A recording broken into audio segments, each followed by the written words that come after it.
A Duda tem 21 anos e trabalha como atriz, modelo e influencer digital. Ela gera conteúdo mostrando o dia a dia dela e a rotina da profissão. Ela já fez diversos trabalhos na área da atuação, como comerciais e peças teatrais. Seja bem-vinda ao Multiverso, Duda. Oi, gente, muito obrigada. Tô muito feliz de estar aqui hoje. Duda, eu vou começar te perguntando como que tu descobriu esse amor pela atuação?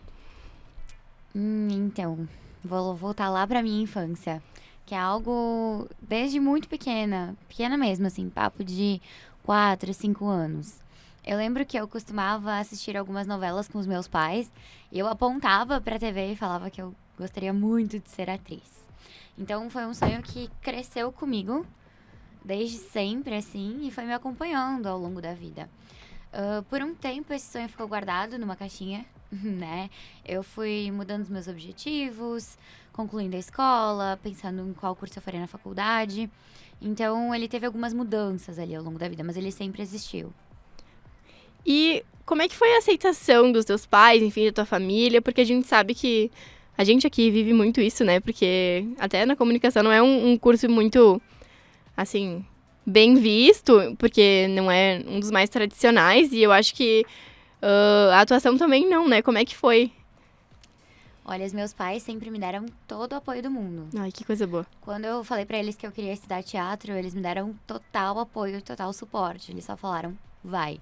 Porque, na verdade, sempre foi algo que esteve comigo. Então, eles sempre tiveram consciência disso, né?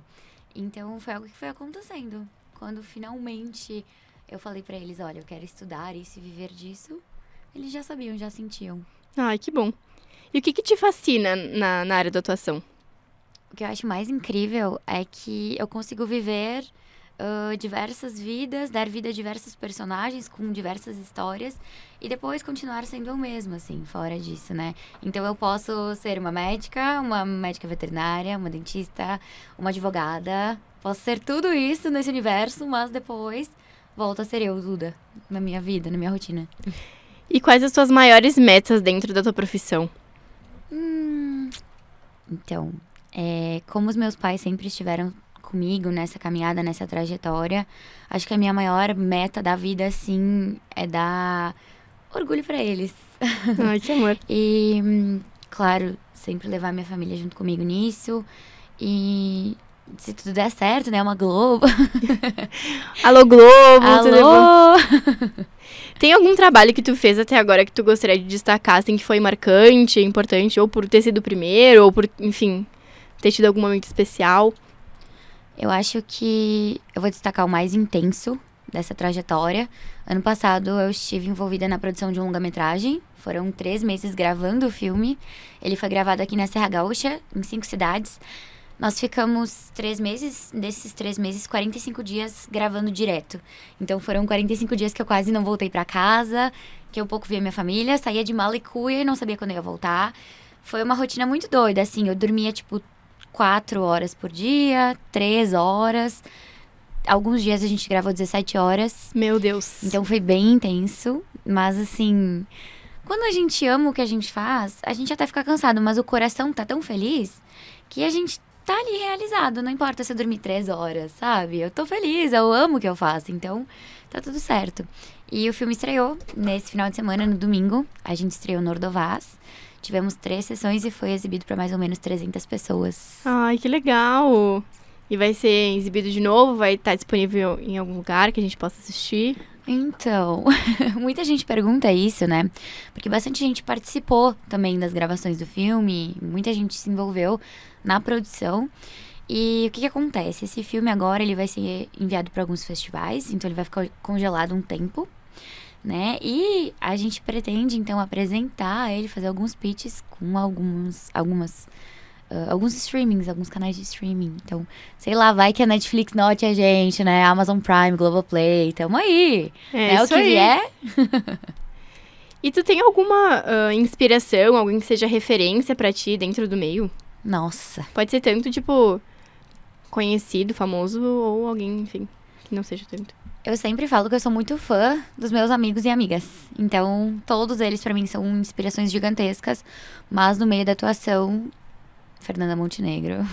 Ícone. Ícone, não tem como não citar. Enfim, E a gente sabe que tu esteve envolvida no projeto Livro que Te Quero, onde tu apresentou por uma temporada a peça A Magia do Livro. Como é que foi essa experiência pra ti? Ai, foi incrível. Então, foi... No início, né, foi um pouquinho conturbado. Por quê? A gente ia estrear a peça em março de 2020. Pandemia. A gente ia estrear no dia 23 de março, tudo fechou dia 18 de março. Então, eu tava com aquela expectativa doida, ensaia, imersão no personagem, de repente, para tudo. E a gente com aquela dúvida de quando é que vai voltar, toda aquela insegurança, aquele medo, né? E a gente que é dessa área da arte, da cultura, a gente precisa de pessoas, né? O nosso trabalho, ele se dá dessa maneira, do contato com o público. E quando estourou a pandemia, a gente ficou muito assustado também. E não tinha previsão de retorno, então foi um período de muita insegurança. Então a gente retornou ano passado, a peça voltou em março do ano passado, a gente ficou um mês ali com a temporada, viajando o estado, foi muito intenso, muito incrível. E foi a minha primeira experiência, assim, profissionalmente falando, né, de viagens e como atriz, assim, foi muito, muito bacana. Conta um pouquinho da sinopse, do que trata a peça. Então, ela é uma peça, um musical infantil, fala sobre dois feiticeiros que criam o primeiro livro do mundo, que ele detém todo o conhecimento e todo o poder. E tudo que tá nele se torna realidade. E esses dois feiticeiros, eles criam juntos esse livro, mas com o tempo eles vão criando ganância, querendo alcançar maior poder, enfim, ter mais força no reino. E aí eles travam uma batalha de feitiços e destroem o livro mágico. E aí a deusa do reino toma os poderes deles, eles perdem os seus poderes mágicos. E aí eles precisam vir pro mundo da Terra, né? Que eles vivem em Castrum, que é outro mundo, outro reino, enfim. E eles vêm pra cá pra procurar os fragmentos perdidos do livro. E aí a peça conta que eles vêm parar no Brasil e onde é que eles acham essas peças. E o que eles fazem pra conquistar esses pedaços pra colocar no livro mágico de novo. Ai, que legal. Não é nem só infantil, né? É uma coisa que... É uma temática, enfim, né? Uma moral da história, digamos assim, que serve pra muitos adultos hoje em dia também, né? É muito legal. E a gente traz essa pauta da importância da leitura também, né? Porque a gente tem uma coleção literária de 8 livros. Então a gente sempre traz essa pauta, assim, do quanto é importante a leitura, né? Sim. E como é que tu se sentiu fazendo parte de um projeto como esse? Nossa, quando eu recebi o convite pra fazer parte... Assim, a Duda criança deu um grito dentro de mim. Falou, meu Deus do céu, tá dando certo. Foi incrível, assim, minha primeira experiência profissional e... Nossa, quando eu pisei no palco pela primeira vez pra apresentar aquela peça, parecia que meu coração ia sair pela boca. Sim, foi mágico. E voltando um pouquinho no tempo, eu queria conversar contigo também sobre quando que tu começou no teatro, né? A gente sabe que tu fez aulas bastante tempo, inclusive fui colega de teatro da Duda, pra quem não sabe. Como é que foi esse início? Como é que tu decidiu começar, enfim? Como é que foi o processo? Então, desde pequenininha, né, eu tinha essa vontade, esse desejo. Mas, com o tempo, eu fui mudando os meus objetivos, as minhas perspectivas. Isso ficou um pouquinho guardadinho ali. Eu fiz por muito tempo aula de dança, depois eu fiz aulas de violão. Mas eu não encontrava. Eu sabia que eu estava no caminho, mas não era exatamente aquilo. E aí, quando eu tinha 14 anos, o meu avô completou 80 anos de idade. E aí, nós fizemos uma festinha ali em família para comemorar essa data, né? Que, enfim, muito importante pra gente. E os meus avós, eles são muito engraçados. A relação deles entre si é muito engraçada. Eles ficam tirando um com o outro o tempo todo. Eles são casados há mais de 65 anos. Queridos. Então, eles têm essas pérolas. E eu e meu primo, a gente decidiu fazer uma sketch representando isso pra nossa família. E pra alguns convidados que tinham ali, enfim. E aí, eu fui a minha avó e meu primo foi meu avô. Ai, que incrível! Foi assim. E aí, eu lembro que eu tinha 14 anos... E foi o auge, assim, todo mundo depois disso veio comentar assim, nossa, vocês deviam fazer aulas de teatro, foi muito divertido, foi muito engraçado e tal. E aí isso ficou na minha cabeça, né? E aí eu fiquei com aquilo e pensando, e meu Deus do céu, isso foi em 2016. Em 2017 eu iniciei as aulas de teatro, na Tangente Teatrando. E aí, nunca mais, né? Desde os 15 anos, tô aí com 21 e, se Deus quiser, vou continuar por muitos anos. E nessas peças que tu apresentou dentro da Tangente Teatrando, tem alguma que foi muito marcante pra ti? A primeira. Atrás do Pano, eu com meus 15 aninhos ali, nunca tinha tido uma experiência assim de pisar no palco, de vestir um figurino, de decorar falas. E aí, quando isso aconteceu, meu Deus. E tu, agora puxando esse gancho das falas, né? Acho que cada um cada ator, cada atriz tem o seu método, enfim, pra fazer essa imersão, pra decorar as falas. Como é que tu lida com esse processo? É muito ensaio. E eu gosto bastante de bater texto com a minha dupla, né? Porque, gente, assim, minha memória é horrível. Mas quanto mais eu bater texto com aquela pessoa, principalmente antes de entrar em cena, que ele tá fresquinho na memória, pra mim é o melhor, assim, é o que mais funciona. Antes de entrar, Uhum. porque tem um mito, né, nesse mundo das artes que, enfim, eu fui muito ensinada quando eu fazia aula de dança, que não era pra repassar a coreografia, enfim, logo antes de entrar no palco, porque a gente esquecia, dava branco. E tu prefere, então, Sim, logo antes de entrar. Sim, e ficar batendo texto com a dupla ali, senão pra mim não tá certo. E muitos não sabem, né? Mas para ser ator ou atriz é necessário uma DRT, né? Que é um registro profissional de trabalho. Como é que foi o processo para te tirar a tua DRT, Duda? Então, eu tive que juntar todos os materiais que eu tinha, de flyers, banners, tudo que eu já tinha, né? Incluindo da Tem Gente Teatrando, que a gente fazia. Tinha algumas campanhas publicitárias, enfim, tudo isso eu fui juntando. E eu fiz um curso profissionalizante de teatro por 2 anos na Tem Gente Teatrando. E no final do curso, claro, é um curso bem de imersão mesmo. Nós tivemos aula sobre história do teatro, sonoplastia, roteiro. E no final desses 2 anos, a gente precisa montar um monólogo autoral, né? E apresentar para a banca do SATED aqui do Rio Grande do Sul. E aí é o SATED que decide se vai ou racha. E aí a gente viveu todo esse processo de imersão, a construção de um monólogo, desde roteiro, figurino do personagem, a personagem, sonoplastia, tudo. Do início ao fim, assim, fomos nós que produzimos. E aí, na hora de apresentar pra banca, né, aquele nervoso de saber se vai ou não vai. E sobre o que foi o teu monólogo? O meu monólogo, ele foi um desafio gigantesco pra mim, porque eu queria me desafiar e fazer algo que eu nunca tinha feito.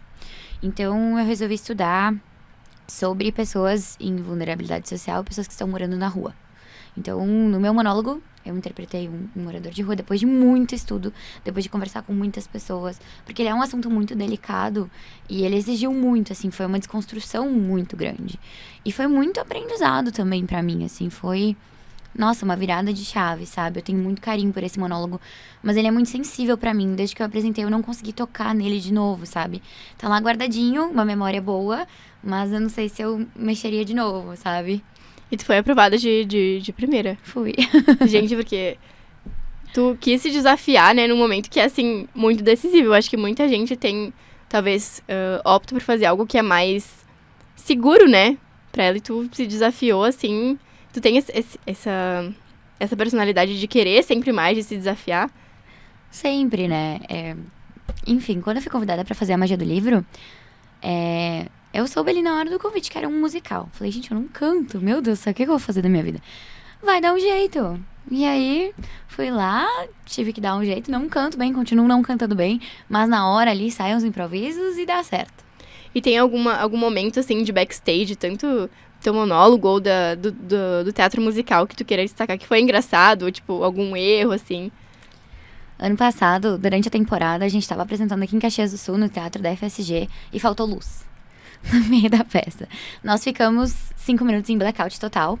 5 minutos? 5 minutos. Mas foram eternos, assim, enquanto a gente tava no palco. E como são crianças, o nosso público-alvo, a gente precisava manter e reter aquele público, né? Porque criança, meu Deus, apagou a luz, é um gritedo. E, meu Deus, o que tá acontecendo? E aí, eu lembro que também, né, sem luz, os mix não estavam funcionando. Foi no gogó mesmo, a gente tentando cantar, entreter as crianças até voltar. Foram 5 longos minutos, mas deu tudo certo. E tu já teve algum momento de, tipo, dar branco na fala, que tu teve que improvisar? Vários. E como é que é a sensação, assim, de...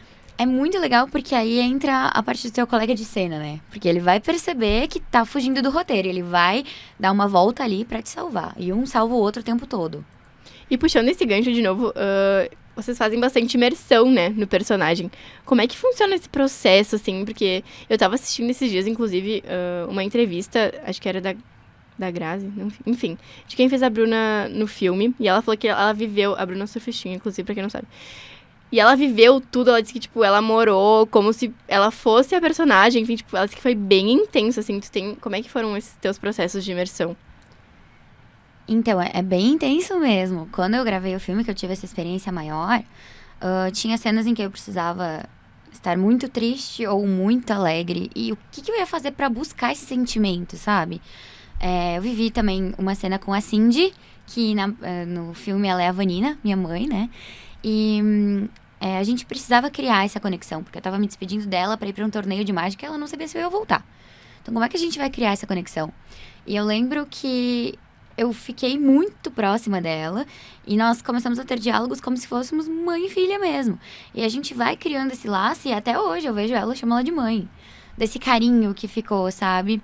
E nas cenas em que eu precisa estar mais triste, eu me isolava, botava um fone de ouvido com uma música triste e trazia momentos da minha vida que já aconteceram pro personagem e tentava pensar como o personagem agiria e faria. Então é um processinho, assim, meio tenso, mas é maravilhoso. E sobre essa parte de interpretar um momento mais triste, mais delicado pro personagem, como é que é? Eu acho que muita gente tem curiosidade de saber, né? Tipo, se rola choro, como é que se chora, como é que faz, enfim. E, tipo, isso vem pra ti, assim, tipo, como, assim? Como é que é chorar em cena, assim, tipo, assim, do nada? Não do nada, mas, né? Uhum. Olha, eu tive uma cena de choro bem intensa no filme e eu achei que eu não fosse conseguir. Eu pensei, meu Deus, e agora o que eu vou fazer, né? Porque do nada tu entregar um choro, assim, verdadeiro pra cena, porque a câmera pega tudo, né? A sua lágrima escorrendo aqui, a câmera tá pegando. Pensei, meu Deus, o que eu vou fazer da minha vida? E aí, eu lembro que eu me isolei num cantinho e eu comecei a pensar em tudo que tava acontecendo e trazer momentos mesmo da minha vida pro personagem, pensar em como ele se sentiria. E, assim, eu lembro que quando eu fui entrar na cena, eu já tava chorando muito. Muito, muito, muito, muito. E depois, quando acabou a cena, eu não conseguia sair do personagem. E eu continuei chorando. E continuei chorando. Sem brincadeira. Acho que eu fiquei chorando umas 3 horas seguidas. A imersão foi muito, muito intensa. Longuíssima a imersão. E no longa, tem, tipo assim... Qual foi a cena que mais teve que ser regravada? E, tipo, quantas vezes que foi? Vixe. Várias. Mas eu acho que mais pro início do filme, assim, a gente tava mais cru, né? Falando de mim, enfim... Eu me sentia mais crua no início do filme, então pra acertar alguns takes, posicionamento de câmera, até às vezes falas, eu sentia maior dificuldade ali no início, né? Depois, 10 dias que a gente já tava ali nessa função, vai embora, né? Sim. Mas acho que até engatar, assim... No início, eu lembro que a gente repetiu várias cenas diversas vezes, porque não tava ficando bom, não tava conseguindo entregar o que a personagem tinha que entregar. E aí, isso me deixava nervosa, e meu Deus do céu, eu não tô conseguindo. Mas aí dava uma respirada, o diretor conversava comigo, a equipe conversava comigo e depois ia embora. E pra gente ir se encaminhando pro final, tu tem uma dica pra quem tem esse sonho de atuar, pra como lidar, enfim, né, com o pensamento da sociedade, que muitas vezes é bem fechado, enfim, baseado nessas experiências? Então, ai meu Deus, isso é tão profundo, né? Mas pra mim sempre foi um grande sonho. Sempre foi um grande sonho. Desde pequena, eu sempre me imaginava fazendo isso, eu sentia que era isso. Mas, justamente por essas questões de talvez não ser muito bem aceito, foi ficando guardadinho, né? Eu pensei diversas vezes em sei lá, fugir dessa área da atuação, ir pra alguma coisa na área da comunicação, mas que não fosse diretamente isso. Fazer um curso de jornalismo. Pensei muitas vezes em fazer direito. Meu Deus. Hoje eu olho e falo, meu Deus, o que eu ia fazer nesse curso, né? Admiro muito, mas sei que não é pra mim. E, assim, persista nos seus sonhos, sabe? Acho que não basta ser um sonho, a gente precisa correr atrás para tornar ele realidade. E como que a gente faz isso? Estudando, se dedicando, porque é uma profissão como todas as outras, a gente precisa estudar, se dedicar horas e horas por dia. É muito intenso. Quando a gente estuda teatro, a gente estuda diversas personalidades que se entregaram a isso de fato e mergulham nisso. E é o que a gente busca fazer até hoje, né? Então, é isso. É muito estudo, ser perseverante, né? Não desistir, ter foco nisso. E acho que é importante também definir uma área, sabe? Porque, por exemplo, eu estudei cinema aqui na UX. E no cinema a gente fala que existem diversas áreas, né? Tanto na frente da câmera como atrás da câmera. Então, é bom ter aí em mente qual que é o foco.